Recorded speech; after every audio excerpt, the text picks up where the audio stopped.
दरअसल सोचिए, एक साधक के लिए कितने बड़े सम्मान और फक्र की बात है कि यदि उसके गुरु का सम्मान कोई कर रहा हो तो आपके अंदर कितना जोश होगा, कितनी उमंग होगी और कितना उत्साह होगा।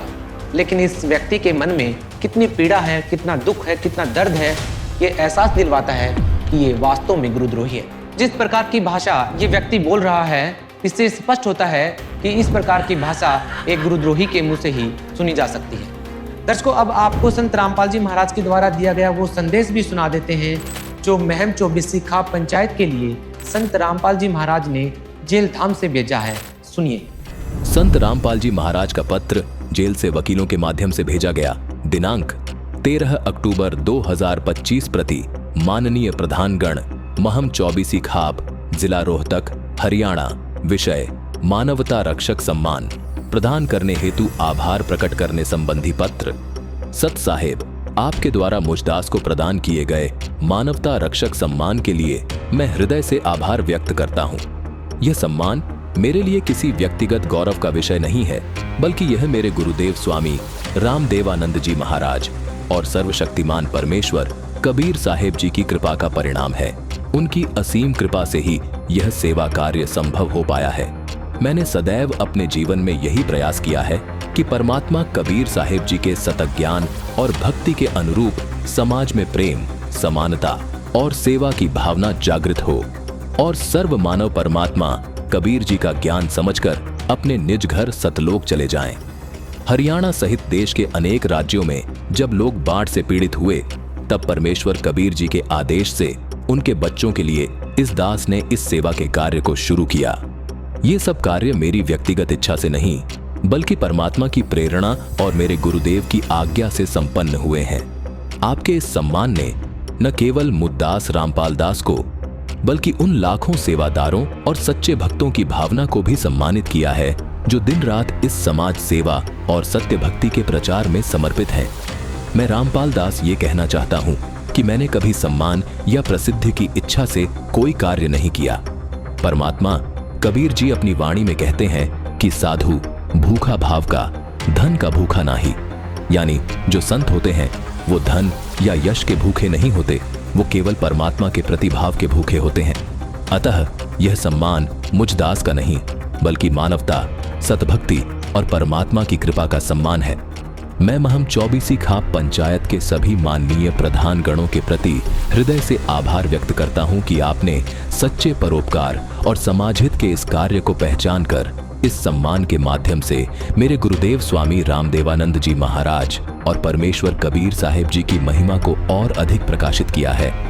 परमात्मा कबीर जी की कृपा से आपका यह कदम समाज में एक नई चेतना और प्रेरणा का कारण बने, ताकि हर व्यक्ति निस्वार्थ सेवा, दान और सच्ची भक्ति के मार्ग पर अग्रसर हो सके। सत साहेब, आपका शुभ चिंतक रामपाल दास, जेल नंबर 2, हिसार, हरियाणा। दर्शकों, वैसे संत रामपाल जी महाराज को किसी भी प्रकार के सम्मान की कोई भी इच्छा कभी भी नहीं रही है और न ही किसी सम्मान की इच्छा के लिए वो कभी कोई कार्य करते हैं। उन्होंने हमेशा अपने सत्संगों में कहा है कि साधु भूखा भाव का, धन का भूखा नहीं, और जो कोई साधु धन का भूखा वो कोई साधु नहीं। दर्शकों, कहने का मतलब है कि एक सच्चा संत केवल प्रेम, श्रद्धा और भक्ति का ही भूखा होता है, धन का या यश का नहीं।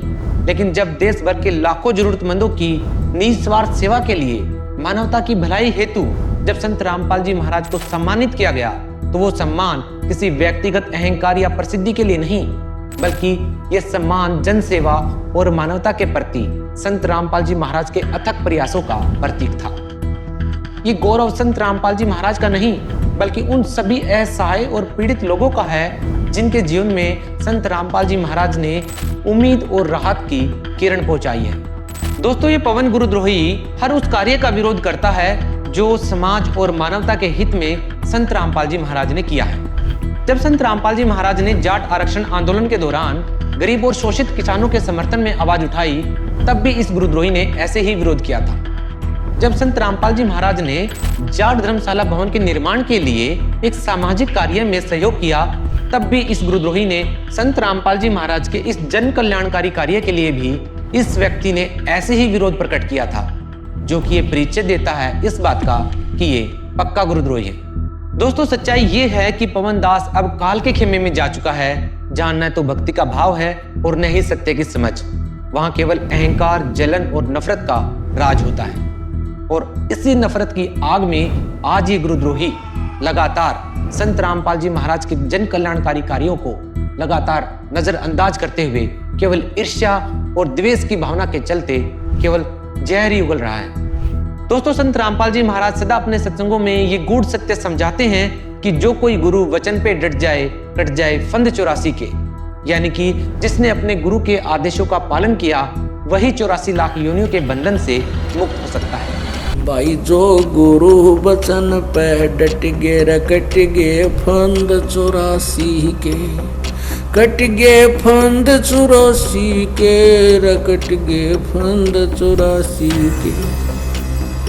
भाई जो गुरु वचन पे डट गे रकट गे फंद 84 के। इसी बात का उदाहरण गोपीचंद और भर्तृहरि जैसे महान राजाओं ने प्रस्तुत किया जब उनके गुरु गोरखनाथ ने उन्हें आदेश दिया कि जाओ और किले में जाकर के मजदूरी करो। जी हाँ, किसी राजा के किले में जाकर के मजदूरी करने के लिए गोरखनाथ जी ने अपने शिष्यों को कहा तो उन्होंने बिना किसी तर्क वितर्क के तुरंत आज्ञा का पालन किया। सोचिए, किले में मजदूरी करना वो भी एक राजा के लिए भक्ति मार्ग में कितना अप्रासंगिक लगता है। क्योंकि सच्ची भक्ति में समर्पण होता है, इसलिए सच्चा भक्त वही होता है जो अपनी सुविधाओं के अनुसार नहीं बल्कि हर परिस्थिति में अपने गुरु के वचन पर अडिग रहे। दर्शकों, संत रामपाल जी महाराज के द्वारा किए गए उन महान कार्यों की फेरियत काफी लंबी है, जिसमें संत रामपाल जी महाराज ने लगातार ऐसे कार्य किए हैं जिससे लगातार मानव समाज का कल्याण हो रहा है, मानव का उत्थान हो रहा है। चाहे जिसमें बाढ़ पीड़ितों की मदद हो, चाहे गरीब और असहाय लोगों के लिए मकान बनवाना हो, या फिर लाखों कन्याओं का दहेज मुक्त विवाह करवाना हो, या फिर करोड़ों यूनिट रक्तदान करना हो, या फिर नशा मुक्त भारत बनाना हो, ऐसे बहुत सारे जन कल्याणकारी कार्य हैं जो लगातार संत रामपाल जी महाराज कर रहे हैं। और लगातार भारतवासी संत रामपाल जी महाराज के इन कल्याणकारी कार्यों की लगातार सराहना कर रहे हैं। इसलिए हमारा संत रामपाल जी महाराज के सभी शिष्यों से अनुरोध है कि इस पवन दास गुरुद्रोही की बातों में ना आए, अपने जीवन को नष्ट होने से बचाएं, संत रामपाल जी महाराज के वचन का पालन करें, ऐसे ही मानव उत्थान के कार्यों में लगातार लगे रहें। संत रामपाल जी महाराज से नाम दीक्षा लेकर के भक्ति करें, अपने जीवन का कल्याण करवाएं, मानव समाज का कल्याण करवाएं, ताकि हर एक गरीब और शोषित व्यक्ति संत रामपाल जी महाराज के इन नेक कार्यों का लाभ उठा सके, भक्ति करने के योग्य हो सके और अपने जीवन का कल्याण करवा सके। धन्यवाद।